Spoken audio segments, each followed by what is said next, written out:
മുസ്ലിങ്ങൾ ആദ്യമായി ഹിജ്റ പോയത് എവിടേക്ക്? അബിസീനിയയിലേക്ക്. ഖുർആൻ ആദ്യമായി അച്ചടിച്ചത് എവിടെ? ജർമ്മനി. ജിബ്രീൽ എന്ന നാമം ഖുർആനിൽ എത്ര തവണ വന്നിട്ടുണ്ട്? 3 തവണ. സൂറത്ത് ത്വാഹയിലെ ആകെ ആയത്തുകളുടെ എണ്ണം 135. ഖുർആൻ പരിഭാഷ ഏറ്റവും കൂടുതൽ ഏത് ഭാഷയിലാണ്? ഇംഗ്ലീഷ്. ഖുർആനിൽ ഏറ്റവും കൂടുതൽ പ്രാവശ്യം പരാമർശിക്കപ്പെട്ട പ്രവാചകൻ? മൂസാ നബി അലൈഹിസ്സലാം. മദിയനിലേക്ക് അയക്കപ്പെട്ട പ്രവാചകൻ ആര്? ശുഐബ് നബി അലൈഹിസ്സലാം. അത്താഴത്തെക്കുറിച്ച് നബി സല്ലല്ലാഹു അലൈഹി വസല്ലം പറഞ്ഞത്: അത്താഴത്തിൽ ബർക്കത്തുണ്ട്. റമദാനിലെ ഫർള് നമസ്കാരങ്ങൾക്കുള്ള പുണ്യം: 70 ഫർള് നമസ്കരിച്ച പുണ്യം. നോമ്പുകാരൻ ഉച്ചയ്ക്ക് ശേഷം ബ്രഷ് ചെയ്യുന്നതിൻ്റെ വിധി എന്ത്? കറാഹത്ത്. ലൈലത്തുൽ ഖദർ പരാമർശിക്കുന്ന സൂറത്ത് ഏത്? സൂറത്തുൽ ഖദർ. ഗ്രന്ഥരൂപത്തിൽ ആക്കിയ ഖുർആനിന് മുസ്ഹഫ് എന്ന് പേര് നൽകിയതാര്?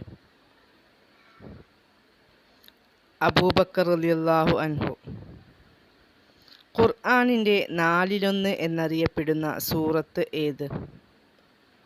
സൂറ കാഫിറൂൻ. മുഹമ്മദ് നബി സല്ലല്ലാഹു അലൈഹി വസല്ലം ജനിച്ച വർഷം? AD 570. 1000 മാസങ്ങളേക്കാൾ ഉത്തമമായ ഒരു ദിവസം റമദാനിൽ ഉണ്ട്. ഏതാണത്? ലൈലത്തുൽ ഖദർ. നോമ്പിൻ്റെ ഫർളുകൾ എത്ര? 2. ഹിജ്റ 8 റമദാൻ മാസം നടന്ന ഇസ്ലാമിലെ വലിയ സംഭവം? മക്ക വിജയം. നോമ്പ് സ്ഥിരപ്പെടാൻ എത്ര പേർ മാസം കാണണം? നീതിമാനായ ഒരു വ്യക്തി. റമദാൻ മാസം നോമ്പിനായി തിരഞ്ഞെടുക്കാനുള്ള കാരണം? ഖുർആൻ ഇറങ്ങിയ മാസമായതുകൊണ്ട്. ഇസ്ലാം കാര്യങ്ങളിൽ എത്രാമത്തേതാണ് റമദാനിലെ നോമ്പ്? 4-മത്തെ.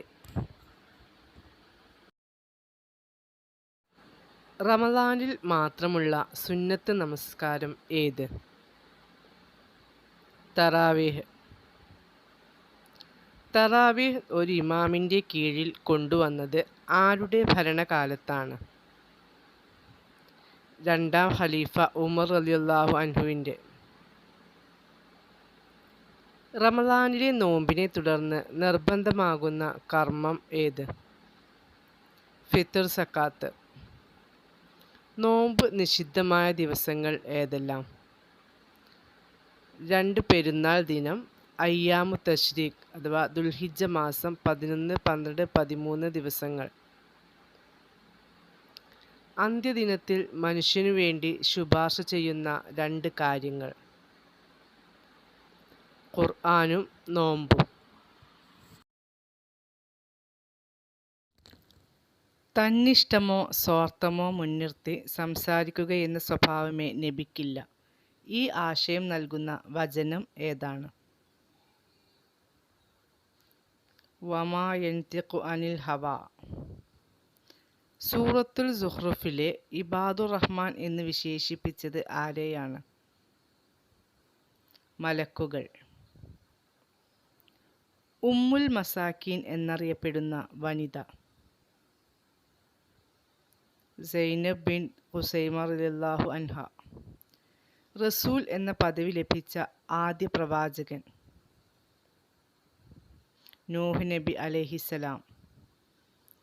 ഹദീസുകൾ ക്രോഡീകരിക്കാൻ ആദ്യമായി നിർദ്ദേശിച്ചതാര്? ഉമർ ഇബ്നു അബ്ദുൽ അസീസ്. നബി സല്ലല്ലാഹു അലൈഹി വസല്ലമയുടെ വഹി എഴുത്തുകാരിൽ പ്രധാനി? സെയ്ദ് ബിൻ സാബിത്ത് റളിയല്ലാഹു അൻഹു. ഇബ്രാഹിം നബി അലൈഹിസ്സലാമിൻ്റെ നാമം ഖുർആനിൽ എത്ര തവണ വന്നിട്ടുണ്ട്? 69 തവണ. ലൂത്ത് നബി അലൈഹിസ്സലാമിൻ്റെ നാമം ഖുർആനിൽ എത്ര തവണ പ്രയോഗിച്ചിട്ടുണ്ട്? 27 തവണ. ഇസ്മായിൽ നബി അലൈഹിസ്സലാമിൻ്റെ നാമം ഖുർആനിൽ എത്ര തവണ വന്നിട്ടുണ്ട്? 12 തവണ. ഇസ്ഹാഖ് നബി അലൈഹിസ്സലാമിൻ്റെ പേര് ഖുർആനിൽ എത്ര സ്ഥലത്ത് പരാമർശിച്ചിട്ടുണ്ട്? 17 സ്ഥലത്ത്. സക്കരിയ നബി അലൈഹിസ്സലാമിൻ്റെ പേര് ഖുർആനിൽ എത്ര തവണ ആവർത്തിക്കുന്നു? 7 തവണ. അയ്യൂബ് നബി അലൈഹിസ്സലാമിൻ്റെ പേര് ഖുർആനിൽ എത്ര തവണ വന്നിട്ടുണ്ട്? 4 തവണ. അസ്സലാമു അലൈക്കും എന്ന് ആദ്യം ചൊല്ലിയത് ആര്? ആദം നബി അലൈഹിസ്സലാം. നബി എന്ന അറബി പദത്തിന് മലയാളത്തിൽ സമാനമായി നൽകുന്ന പദം? പ്രവാചകൻ. ഏടുകൾ നൽകപ്പെടുകയും എന്നാൽ ഖുർആനിൽ പേര് പറയപ്പെടാതിരിക്കുകയും ചെയ്ത നബി? സീസ് അലൈഹിസ്സലാം. നൂഹ് നബി അലൈഹിസ്സലാമിൻ്റെ പേര് ഖുർആനിൽ എത്ര തവണ വന്നിട്ടുണ്ട്? 43 തവണ. ഹൂദ് നബി അലൈഹിസ്സലാമിൻ്റെ നാമം ഖുർആനിൽ എത്ര തവണ പരാമർശിച്ചിട്ടുണ്ട്? 7 തവണ. ഒരു വ്യക്തിയല്ല ഒരു സമൂഹമാണെന്ന് ഖുർആൻ പരാമർശിച്ച നബി ആര്? ഇബ്രാഹിം നബി അലൈഹിസ്സലാം.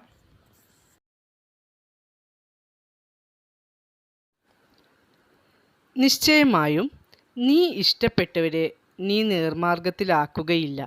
എങ്കിലും അല്ലാഹു അവൻ ഉദ്ദേശിക്കുന്നവരെ നേർമാർഗത്തിലാക്കുന്നു. സന്മാർഗം പ്രാപിക്കുന്നവരെക്കുറിച്ച് അവൻ നല്ലവണ്ണം അറിയുന്നവനുമത്രേ. ഈ ആയത്ത് ആരുടെ മരണം ആസന്നമായപ്പോൾ അവതരിച്ചതാണ്?